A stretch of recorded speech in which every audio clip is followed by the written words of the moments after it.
काम, क्रोध, मद, लोभ, मोह, इसको रोकने के लिए कड़ाई से उसमें आदेश दिया गया है। पहले हम काम को लेते हैं। काम मतलब जीना। कुरान मजीद की सूरा 7 की आयत नंबर 28 में है, अल्लाह बेहयाई के काम करने का हुक्म हरगिज नहीं। सूरा 17 आयत नंबर 32 में है कि जिना के पास भी न जाना। जिना यानी काम, जिना यानी व्यभिचार, काम। जिना के पास भी न जाना कि वो बेहयाई और बुरी राह। उसके आगे फिर ब्रह्मचर्य के लिए आदेश दिया गया। कुरान मजीद की सूरा 24 आयत नंबर 30 में है, ऐ मोहम्मद, मोमिन मर्दों से कह दो कि वे अपनी निगाहें नीची रखा करें और अपनी शर्मगाहों की हिफाजत करें।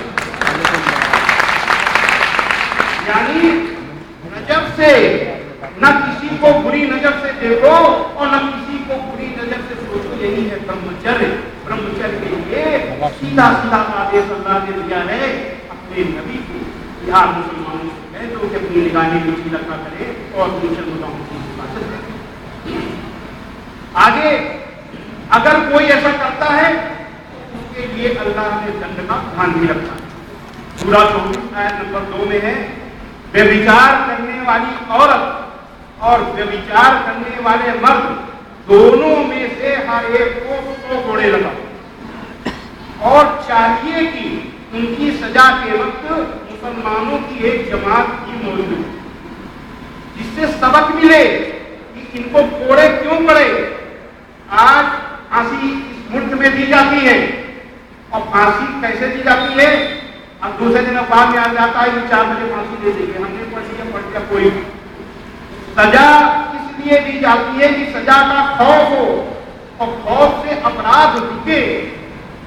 सजा का उद्देश्य केवल इतना है, खौफ से अपराध रुके। अगर यही सजा टीवी में दिखा दी जाए तो जिस समय उसको लटकाया जाता है फांसी का, जिस समय उसको ले जाया जाता है तहजीब तक से, वो रोता है, चिल्लाता है और उसको लटकाया जाता है, तड़पता है, ये देख करके जो आदमी देख लेगा टीवी में, वो 50 साल तक अपनी जिंदगी में वो तौबा कर लेगा इस तरीके के अपराध से। लेकिन अगर हम इसको कह दें तो सबसे अगर कोई अव्यवहारिक लोग हैं इस दुनिया में, इस हिंदुस्तान में, दुनिया में भी, तो वो है बुद्धिजीवी। माफ करिएगा, बुद्धिजीवी इसको कहेंगे ये तो मध्ययुग की बात कर रहे हैं, ये तो मानवाधिकारों का हनन है। अरे एक व्यक्ति को फांसी दी जा रही है, अगर उसको दिखा देने से हजारों लोगों की जान बच जाती है तो ये अच्छाई है कि बुराई कहेंगे ये तो मानवाधिकारों का हनन है। इतने अव्यवहारिक लोग हैं ये बुद्धिजीवी और इस पे बहस करते हैं। खैर अब वो बात हो गई, पीछे हुई।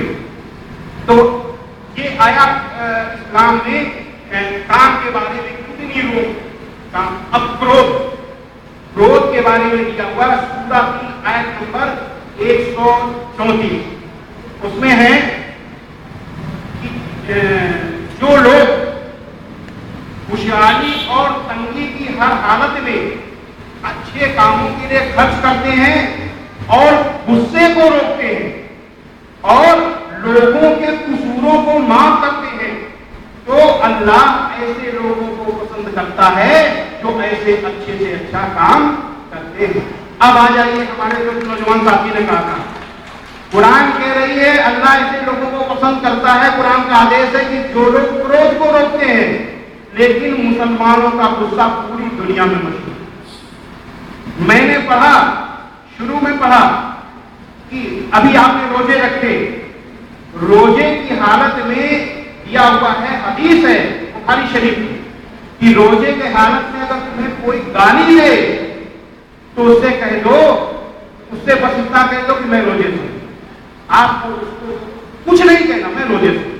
और रोजे की हालत में न कोई वाहियात बात बके और न दंगा और फसाद करे, ये हदीस।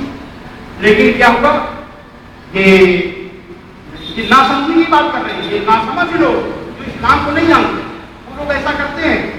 टीले वाली मस्जिद में जुम्मा की नमाज में रोजे की हालत में पिछले سال لوگ نماز کر کے نکلے اور جو ہے مینے والی مسجد سے لے کے حضرت گنج چوراہے تک جتنی عورتیں اور آدمی جتنے میں سب کو مارتے ہوئے. ارے نہ سمجھو، یہ اپنا نقصان کر رہے ہو، اسلام کو بدنام کر رہے